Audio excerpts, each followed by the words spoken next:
Здравствуйте! В эфире новости на телеканале Тува-24. В студии Чайне Шачур. И сегодня в выпуске. Делегация народного движения из Тувы Кызыл-Кош прибыла в Луганск. 11 октября, 78 лет назад, Тувинская Народная Республика добровольно вошла в состав СССР. По поручению главы Тувы Владислава Хавалыга в республике на базе санатория «Серебрянка» организована реабилитация военнослужащих, участников специальной военной операции, а также мобилизованных граждан и добровольцев. 11 октября для Тувы – одна из важных исторических дат. В этот день, 78 лет назад, Тувинская Народная Республика добровольно вошла в состав СССР. Напомним, Тувинская Народная Республика – первая в мире, объявившая себя союзником СССР в борьбе с нацистской Германией, вошла в состав северного соседа на правах автономной области РСФСР. Республика тогда отдала почти все, что у нее было, чтобы помочь победить нацизм. С начала войны граждане Тувинской Народной Республики воевали в рядах Красной Армии. Многие погибли, не дожив до дня, когда Тува стала частью большой страны. С этим днем земляков поздравил глава Тувы Владислав Хавалыг. В этой дате и для Тувы, и для России заключено очень многое. И нам всем нужно всегда об этом помнить. Наше единство не просто кем-то когда-то подписанный документ. Это настоящая дружба, проверенная временем и тяжелейшими испытаниями. Даже развал СССР нас не разделил. Значит, все правильно наши предки сделали. И нам понятно чувство людей, которые хотят жить в единой семье народов России. С праздником, земляки! С праздником Тува и Россия! 10 октября делегация народного движения Кызыл-Кош из Тувы прибыла в Луганск с гуманитарным грузом для бойцов нашей республики. На перроне их встретили луганские пенсионеры. С начала спецоперации они стали вторыми родителями для бойцов из Тувы. Накануне приезда активистов Красного обоза в Луганск также прибыла машина с гуманитарной помощью из Кызыла. Часть груза, собранного при участии неравнодушных жителей республики, передана нашим бойцам. Получили ваш красный обоз, дорогие земляки. Очень своевременно поступили теплые вещи. Все, что отправили, мы получили. Выражаем большую благодарность родному народу. Также активисты Кызыл-Кош передали главе администрации области Александру Хлопонину благодарность от главы Республики Тыва Владислава Хавалыга.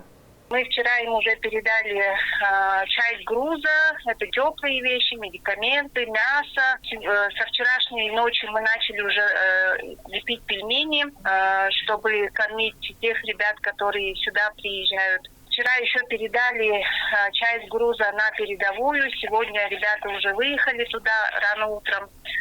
Будем надеяться, что им удастся доехать до ребят, которые сейчас находятся на передовой.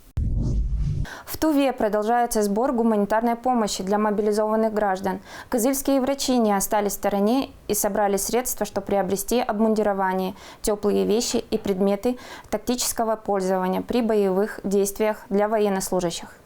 Вся Тува старается хоть как-то помочь мобилизованным, которые отправились на Украину. И врачи инфекционной больницы не остаются в стороне. Персонал больницы не первый раз оказывает помощь военнослужащим. Они, как никто, переживают за жизнь своих земляков. Весь наш коллектив понимает, что мы все живем сейчас в непростое, сложное время. Да? Вот сейчас мы со всей душой тоже за наших ребят переживаем, поэтому неоднократно оказываем благотворительную помощь.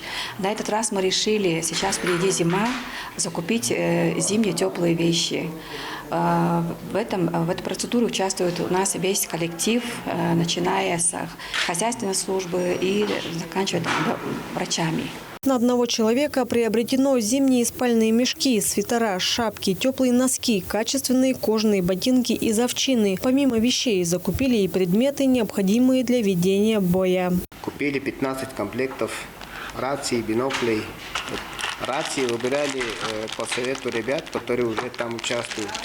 Именно вот эти рации, они ловят сейчас на ровной местности на 15-20 километров ловят, а в горных местах до 10 километров. Кроме рации купили бинокли, дальность 8 кратов, удобство, в чем вот эти мобильные, маленькие, для ношения удобные и легкие.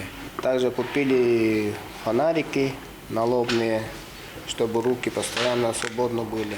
Один из работников инфекционной больницы в скором времени отправится на Украину. Ему лично передали готовый комплект обмундирования. Спасибо большое моему коллективу за поддержку меня и таких же ребят, которые отправляются на Украину. Оказываемая помощь ценится каждым, кто на передовой. Инна Клоян, Буяна Юна, Азамат Ачур, телеканал ТУВА-24. В Туве продолжает работать единая горячая линия 122, на которой операторы колл-центра работают круглосуточно по вопросам частичной мобилизации. Сведения о поступивших вопросах направляются в органы исполнительной власти Министерства труда и социальной политики, Министерства здравоохранения, а также секретарю оперативного штаба регионального правительства по вопросам частичной мобилизации. На период с 22 сентября по 10 октября поступило более 3200 звонков, отвечено более чем на 70% на входящие вызовы. В Министерстве цифрового развития Тувы отметили, сейчас больше всего звонков поступают с вопросами, как записаться в добровольцы. На этот случай на едином портале государственных и муниципальных услуг госуслуги.ру работает чат-бот Робот Макс. Регистрация в добровольцы производится на портале государственных услуг.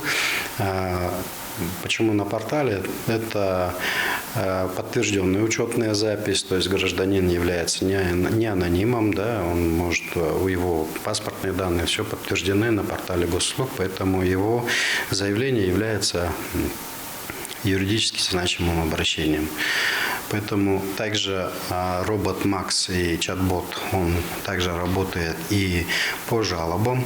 Жалобы, поступившие на портале государственных муниципальных услуг, направляются в военный комиссариат, если они обращены к военному комиссариату. По поручению главы Тувы Владислава Хавалыга в республике на базе санатория «Серебрянка» организована реабилитация военнослужащих, участников специальной военной операции, а также мобилизованных граждан и добровольцев. Глава Тувы подчеркнул, что мобилизованных, добровольцев и военнослужащих республики, а также членов их семей нельзя упускать из виду. Важно оказывать им всестороннюю помощь, в том числе медицинскую. В этом году в санатории «Серебрянка» прошли реабилитацию 4 добровольцев, участников специальной военной операции. На сегодня они прошли весь комплекс восстановления, включая и психологическую помощь. В основном поступали с последствиями множественных ранений, последствиями травм на 3-м этапе реабилитации. Степень тяжести в основном средней. В основном были ранения в области таза, нижних, верхних конечностей. Они получали психологическую помощь, физиотерапию, проходили лечебную физкультуру. Проходившие лечение, они в основном активизированы и выписаны в удовлетворительном состоянии. В санатории «Серебрянка» немало процедур, которые способствуют улучшению здоровья, в их числе сеансы массажа. Мы проводили им массаж общий, классический, релаксационный, расслабляющий, чтобы снять им эмоциональное, физическое напряжение, которое у них присутствовало. Ну так, они остались довольны. Как правило, это помогает таким образом? Да, конечно. Люди уехали отсюда с приподнятым настроением и были довольны. В «Серебрянке» лечатся и члены семей погибших военнослужащих. В этом году 13 человек прошли здесь реабилитацию. Восстановительное лечение в санатории можно получить по нескольким направлениям. Санаторно-курортное лечение и лечение реабилитационное по 3 направлениям. Это через систему обязательного медицинского страхования по направлению медорганизации республики. Кроме того, через фонд социального страхования это инвалиды получают путевки на санаторно-курортное. И также 3 направление это по региональному бюджету тоже для получения санаторно-курортного лечения. Кроме того, на базе республиканской больницы номер 1 функционирует реабилитационное отделение, где военнослужащие, вернувшиеся со специальной военной операции, будут получать необходимую помощь в круглосуточном стационаре. Сегодня на заседании правительства Тувы решено увеличить оснащение современным оборудованием республиканские больницы и санатории, которые осуществляют медицинскую реабилитацию. К 2025 году увеличение составит до 90%. Инна Клоян, Буян Мангуш, Айдана Санденма, телеканал ТУВА-24. В многофункциональном центре предоставления государственных и муниципальных услуг города Кызыла создан сектор пользовательского сопровождения. Оформлять электронные документы заявителям теперь помогают цифровые консультанты.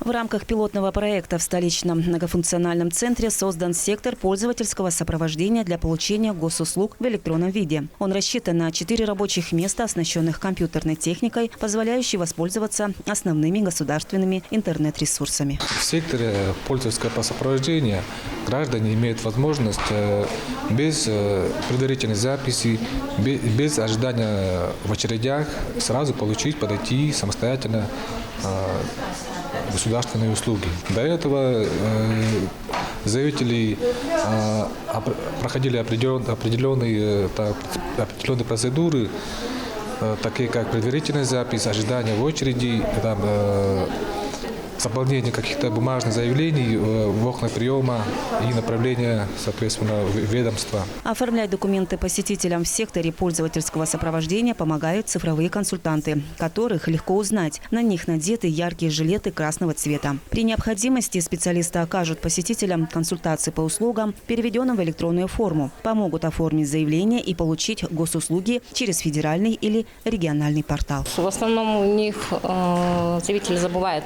логин и пароли свои. Мы их, когда люди забывают, приходят с паспортом, с НИЛСом, мы заново восстанавливаем, выдаем заново новый пароль. Помогаем.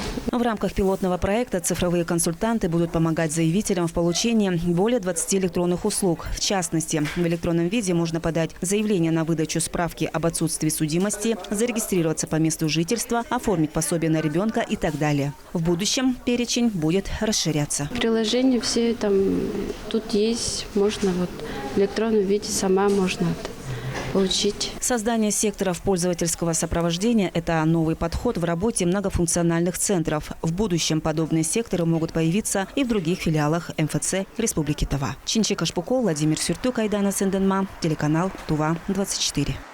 В Тувинском государственном университете проходит баттл «Ученый говорит» среди известных ученых страны. Как заинтересовать аудиторию за 15 минут лекции, узнала Айдана Хавалы.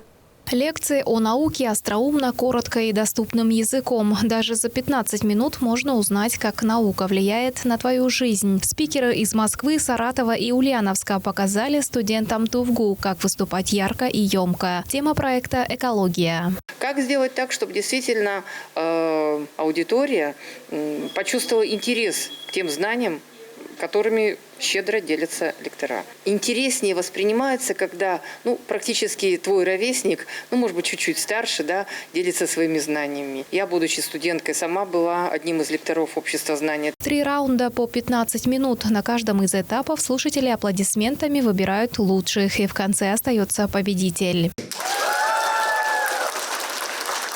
Отметим, что сами спикеры тоже студенты, активно занимающиеся экологическими проектами. Эвелина Михалева – студент 4-го курса Московского государственного университета имени Ломоносова. Изучает экономику устойчивого развития, то есть насколько экологичное производство выгодно для экономики. Экология – это наше будущее, устойчивое развитие – это наше будущее, это то, без чего человечество действительно не сможет дальше существовать. Поэтому чем раньше мы начнем этим интересоваться, вовлекаться активно в эту тему, тем будет лучше и нам, и природе. Проект Российского общества знания направлен на популяризацию науки среди молодежи. Например, с помощью мемов можно привлечь внимание к экологическим проблемам. В формате дебатов и живого общения студенты с большим интересом обсудили вопросы глобального потепления, загрязнения планеты пластиковыми отходами и вымирания целых популяций животного мира. Именно вступление, лекция, которая про защиту Байкала и про экологическое волонтерство, очень